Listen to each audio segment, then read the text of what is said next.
All right. Hello, everyone out there in internet land. This is Brendan King and my favorite guest. I'm just going to say favorite because today you just happen to be the one here. Howie Scott, the head of the Active Threat Response Division of CCG.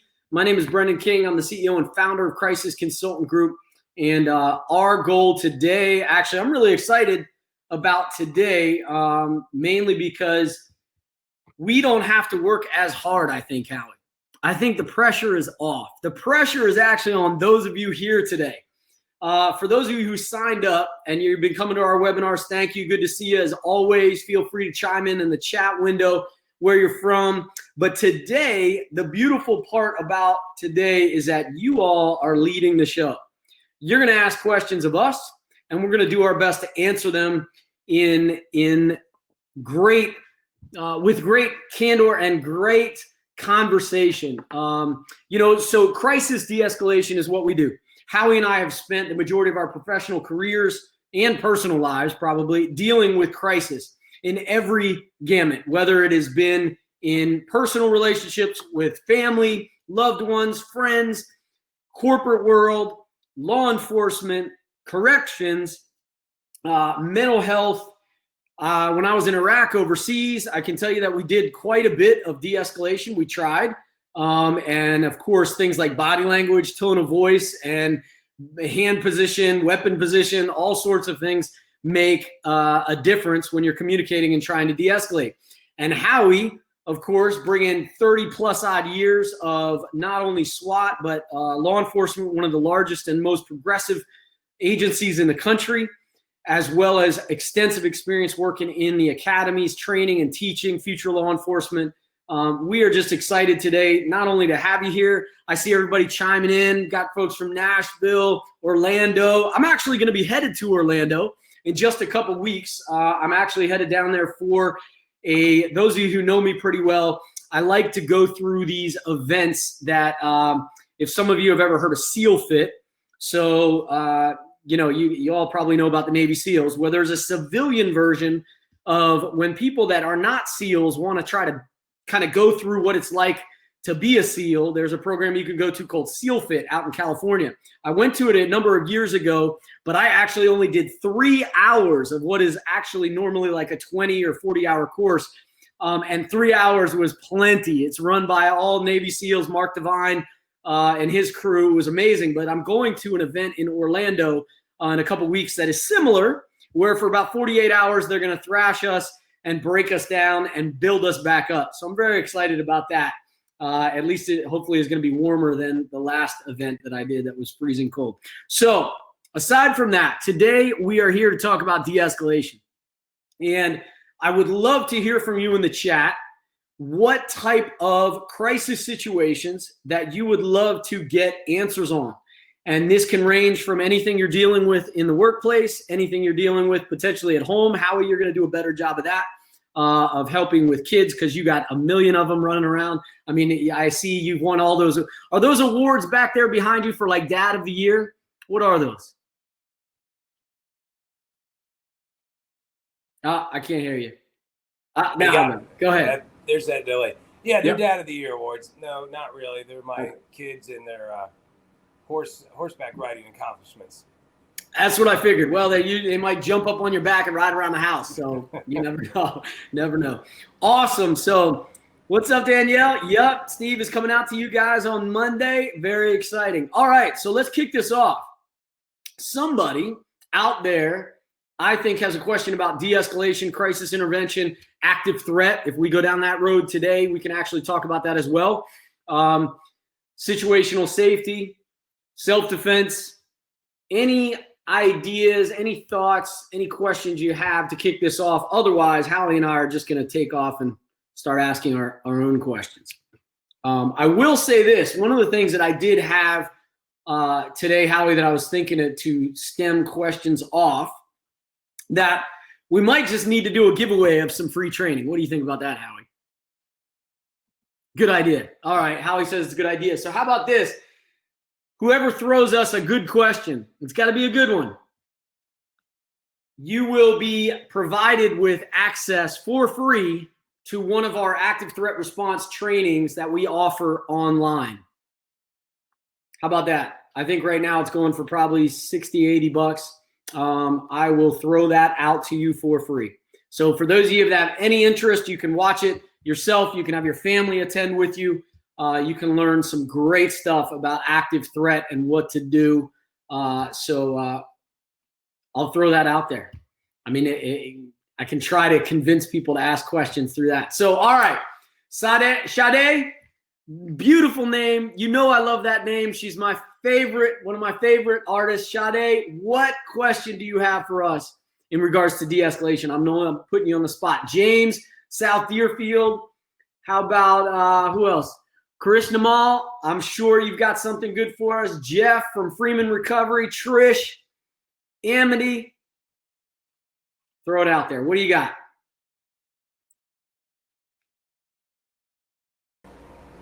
Brendan, can you hear me? I can hear you now. Go ahead. What you got? Okay.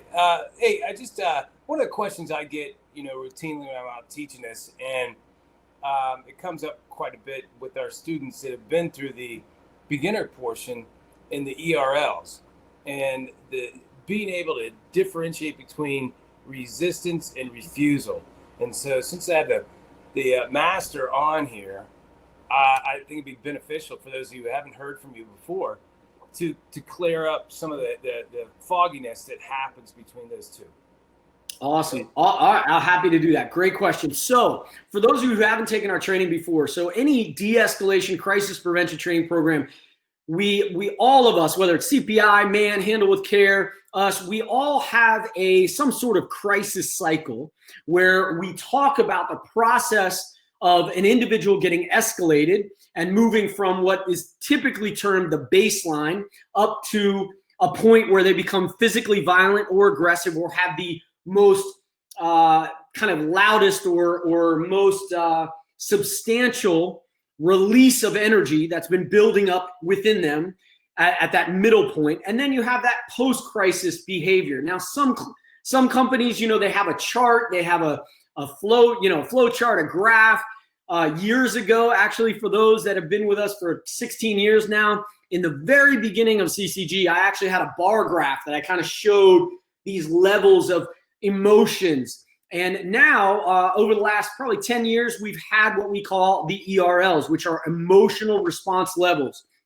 And so what Howie is just referring to was, as we go through the 6 stages, kind of like our logo, you should see there on your screen, the blue and gray, baseline, which is where everyone begins at our baseline. Now, somebody's suffering from mental illness, their baseline is going to look different or the same as someone else whether they're just at a standard kind of relaxed level. Then we move up into disagreement. Then from there, resistance, where an individual becomes resistant to the majority of interventions that are being offered. And then the next stage is what we call refusal, which is at kind of at the top, the heightened, which they refuse to remain safe and follow commands to remain safe and secure. So let's talk about what Howie was mentioning is that resistance stage and refusal stage. So this is a place where people get often confused and they say, well, wait a minute, Brendan. So I understand if I'm dealing with someone and they start to have this initial disagreement, this disparity with what I'm asking them to do. Hey, Brendan, it looks like maybe you're feeling a little upset. Maybe taking a few minutes, maybe taking a walk might help you calm down. And I'm like, nah, man, I don't need a walk. I'm fine. So that tells me, okay, they're at that disagreement stage because something in their body language let me know that they weren't necessarily happy. I could see that. But now I've just thrown out to them a potential solution of going to take a walk. Well, the fact that they are resistant to that by me saying, nah, man, I'm good. I don't need to go anywhere. I'm fine, actually. I think you may need to take a walk. Well, so now they're in this stage of resistance. They're resisting the majority of interventions. So I might try a different intervention. I might try, okay, well, hey, if you don't want to take a walk, is there something you want to talk to me about? Or is there somebody else here that you'd rather talk to? But I can see that, something's got you upset, man, and I really want to help you through this or figure out, what happened? What's going on? No, man, I'm not talking to you. I'm not talking to her. I don't care. You know what? Quite frankly, why don't you just step off? I don't need this. So you start to get this very resistant attitude from the individual, and their behavior is demonstrating to you that they're not open to yet another option of intervention that you're offering. So in our program, of course, we cover many different methods to de-escalate. In our training programs online, or even in the books that I've written, I talk about different intervention techniques that you can apply and try to utilize in these stages. And each technique that you use, you may find 2 or 3 that work for you, that you're really good at, and you use it quite often. Other times you may have to really bridge the gap between you have a relationship and a rapport with the individual, but it ends up being that day is just not a day that's going to work out for you. So as a result, whatever interventions you've tried and they're resistant, now they move to what we call refusal stage, which is where now none of the interventions that you're offering are working. And I say working in the sense of meaning that they're effective, because we determine things as either effective or ineffective, not positive or negative, working, not working necessarily, but effective or ineffective. Did it effectively help to de-escalate them, or was it not effective? And so at this point, we're assuming that this situation's happening. I'm continuing to escalate. No, I don't want to take a walk. No, I don't want to talk to you. I don't want to talk to her either. Y'all need to get out of my face. So I'm continuing to escalate. And now I've taken it a step further, where now I say, you know what, Howie, why don't you just shut up? Because I'm getting so sick of your mouth. Another 5 minutes, man, something's going to happen. I'm just telling you, you better get out of my face or something's going to happen. Well, now I've reached a point where now I've started to make verbal threats, right? That can be a veiled threat or a clear, direct threat. I have basically insinuated that, hey, in another 5 minutes, if you don't get out of my face, something is going to happen. That something could be, I'm going to run to my room and start crying. It could be, I'm going to start a food fight. It could be, I'm going to come attack. I don't know. So I would consider that a veiled threat. But nonetheless, I have let you know that this is I've gone past resistance to where now I am starting to be at that point where I'm refusing to remain safe and secure. So your response to me at refusal would be, or you'd hear staff say things like, look, Brendan, we can see you're upset. And this is unfortunately, as a negative way to intervene, staff start to say things like, hey, you need to calm down. You need to lower your voice. You need to just relax, right? And you start to hear those you need tos. And the individual in crisis now, man, you need to go relax. You need to calm down. Who you telling to calm down, right? And they continue this escalation, and they are refusing to remain safe and secure. Brendan, look, I can see you're upset. You're making me nervous. I'm really concerned now that you're starting to make these threats. I'm going to step back. I'm going to leave you be for the moment, but I really, really would love for you to try to calm yourself down. No, man, I'm not calming down. Y'all started this up. You got me excited. Now, guess what? Now I'm excited. That's what you wanted. That's what you get. That type of behavior is a very clear line where I see this individual is not at resistance. They've taken it to that next level of refusal. So I see some questions flowing in. I hope that helps with people that have asked that question before, and it gives you a little bit of an idea there of what it looks like. So Howie, you want to tackle one of these questions first off? I see Jeff, I think, had the first one.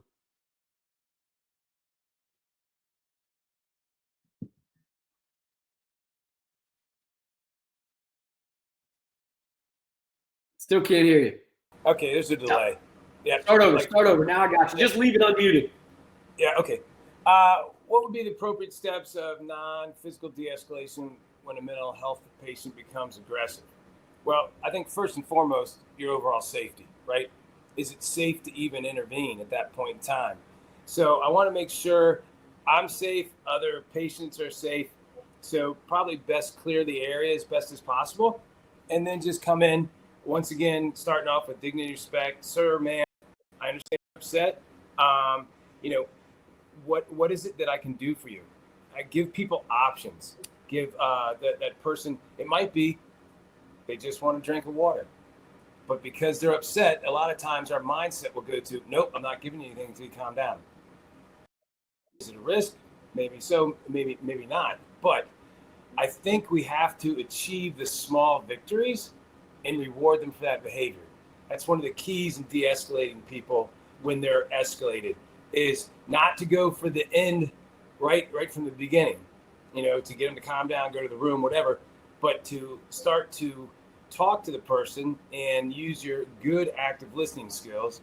Like we talked about this last week, not listening, appear that you're listening to form your response while they're talking, actual listening, and then rephrasing what they just said to them, so you're confirming to them that you're listening to what they have to say.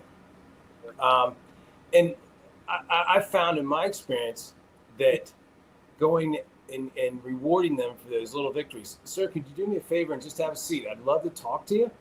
A lot of other patients are coming out in the room to see what's going on. It's just you and me in here. I think we can get a lot more accomplished. Person takes a seat, and you're like, man, I really appreciate that. Thanks for sitting down. Now I think we can start moving forward. As soon as that first step's taken in a small thing, you're on the road to de-escalating. If you try to achieve the overall goal from the very beginning and fail, then you don't have any other place to go, right? Then you start to escalate the situation. So I think that would be, one of the things I would try to do with somebody that's escalated, especially that's suffering from mental health issues, because their ability to comprehend large segments is not that good. But if we can just get that first step, and it might take you 1 or 2 or 3 times to ask, but stay with that. And once that first step's achieved, reward them for that behavior. Everybody likes praise, even if they're suffering from mental health issues. They can comprehend for the most part if you're approving of their actions. Go ahead. You got anything on that? Good job. Cool. So Jeff, so I would say, what are the appropriate, so the question about when they become aggressive. So the key here, as Howie said, is we've got to figure out, and context and scenario is everything, right? So not necessarily knowing what exactly, even your definition of when they become aggressive. Well, some people say, tightening up and just putting their fist up, or throwing punches is actually aggressive, right? So if we're talking about physical violence, well, the non-physical response to someone who is physical and aggressive, that of course is self-defense. Your safety is paramount. So as Howie said, hands down, like number one, your safety has to be considered paramount. So if we're talking about a situation where they're becoming aggressive, and what we mean by that is the potential of hostile verbal aggression, then obviously, like you said, we're going to start to think about, we teach in our program, and we have a course called the 5 Steps to De-escalation. And the very first step is what's in it for me. Is we have to identify as responders, what do I have in this situation for me? What do I have to get out of this situation by responding to it effectively and trying to de-escalate it? Because if your head is in the right place, your mindset is in the right place, that you are focused, as Howie was talking about, that you're able to listen without actually already planning your response and exactly what you're saying, but you're going to connect with that individual and try to find a bond with them. That first step of what's in it for me has to do with, okay, am I in the right headspace? Second, I'm going to demonstrate I'm not a threat. One of the worst things we can do with someone who starts to become verbally hostile or challenging, which is very common, and Howie and I know this from working in law enforcement and both being on SWAT for many years, is there is a time and place for aggressive body language. There's also more times than not where we don't want to demonstrate an aggressive body language. Because when we demonstrate this to someone who is already demonstrating that back to us, it immediately becomes confrontation. And now we're doing this, who's tougher than who, I'm going to yell louder than you, my tone, my affect, all of those things start to create confrontation. So the very first step is obviously your safety. Secondly, considering where is your mindset? Are you in the right place to be able to de-escalate? Because if you're not, it doesn't matter what technique you try to use, you're not going to be in the right headspace to de-escalate it. And then thirdly, try to make sure that you're not yourself demonstrating a threat that is being picked up on and causing more of a hostile reaction from that individual. And from there, once we can do that, we start to then move to the next stage, which is find an in. We try to find, like Howie said, something we have in common or some way that I can help them with a small win that will lead them to maybe be more willing to calm down, maybe open up, maybe talk to me a bit more. So again, context and scenario is everything, but we can start there. So I'm going to move to the next question from James. James says, hey, I'm new to law enforcement. Most effective way to de-escalate a domestic incident that's still active when an officer arrives. So I've got a great story about that. I won't get deep into it, but we had a guy in my department who I could have a situation almost all the way calmed down when the domestic showing up, knowing they'd always send a second officer. And he would get there and it could already be calmed down, and he would strut in and, ma'am, you need to calm down. Sir, just go ahead and relax and look over at me. Hey, King, what you got? And I'm thinking, oh my God, his ego hit the door 10 minutes before he got there, right? So one of the most effective ways that I've seen how to de-escalate is what we call separate and stitch. Separate and stitch is a concept that where if I have two people engaged in this argument, right? So I'm a responder, I'm coming in from outside and I'm seeing it, I have to immediately create space. I have to separate out these two warring parties, right? And whether that means I physically have to get them to another room. Now, you may or may not obviously grab them, but I can forcefully, in a ethical way, make my presence known. Sir, I need you to step back. Ma'am, I need you to step back. Sir, come with me. Sir, come with me. Ma'am, step over here. And I separate the two. Now, we know from law enforcement tactics, we never want to step in between. The minute I step in between two people that are going head to head, and I try one of those kind of maneuvers that you see people do, hey, step back, my attention is immediately going to one side or the other, and I get drawn now. I can get triangulated on much easier because my attention is focused on one or the other. So what I say is try to determine who is the greater threat and gather their full attention. Get them focused on you if you're the responder, and try to get them to move either psychologically, visually, verbally away from that situation, thereby freeing the person that really doesn't want to be in that situation. Because almost every time you have a domestic, there's usually 9 times out of 10 the primary aggressor, the person who is truly leading that situation. Now, some married couples that have been arguing for 20 years, they just go at it, both of them together, with no regard for, fear from one side or the other. But my job in responding, especially as LE, determine the greater threat, separate out, and try to stitch up the smaller situation that I can deal with right now versus trying to solve their 20-year marital issues. Howie, what you got, bro? Yeah, so I agree with you. Just everything you said. First and foremost, as we know, domestics are extremely dangerous, probably the most dangerous thing that law enforcement officers are called to respond on. So your overall safety, which starts off with parking a couple houses down, evaluating as you're moving up to the scene, and if possible, it's always best to go into domestic with a partner. Some agencies aren't afforded that, but if you have the ability of a partner, can you wait? And when you use the term domestic, we separate that, as you know, in law enforcement between domestic violence and domestic disturbance, right? So if it's violence, you have to stop the violence right away. If it's a disturbance, then you have a little bit more time to evaluate what's going on. But my biggest key would bring the calm, not the storm, which actually is what you were describing. Some officers bring the storm. Sir, you need to sit down and be quiet. I'm trying to talk to her. That aggressive overtone. So it's just an easy saying to think of when you're approaching. I'm bringing the calm, not the storm. If it goes violent, then I have to resort that back to my training and tactics to keep myself and the people involved safe. But it just, when you're talking, that came to me. we're supposed to bring the calm, not bring the storm. Excellent. Excellent. I love it. Great. And I see you guys having a conversation here in the chat. Good stuff. So another question that came up, Jeff asked about what would be the best response to veiled threats. So that's another great one, right? So if I'm dealing with a 6-year-old who's making a veiled threat, right, I'm going to have to treat that differently. I would treat that differently than an adult who's capable of inflicting bodily harm given a certain scenario. One thing to keep in mind is that I use this term, and really I got kind of opened my mind to it from Tony Glauer with Spear System. He often talked about what is the context, what's the scenario.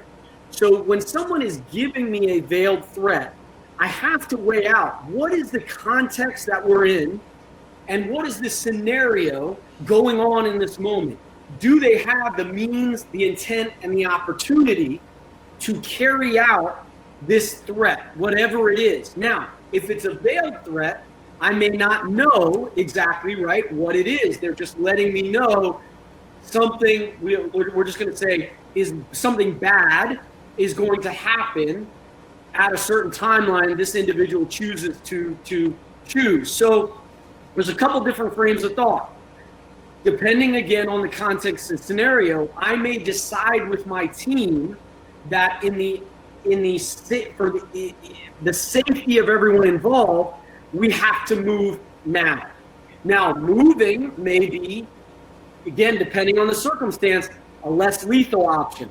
If it's a non-law enforcement scenario, it may be, hey, we need to actually go into this patient's room and try to figure out what's going on, or maybe we need to be proactive and we need to take everyone else off the unit or put them in their rooms because it's escalated to this point where now they're making these threats. They're walking around the unit, they're talking the talk, they're doing all the things that we know that in the past, when this individual has made these threats before, so that's another piece, is we're going to look at past history and figure out, is this something that they've done that has led them to a typical behavior that we've seen in the past? So we know, hey, when he makes this kind of veiled threat, we know something bad is going to happen.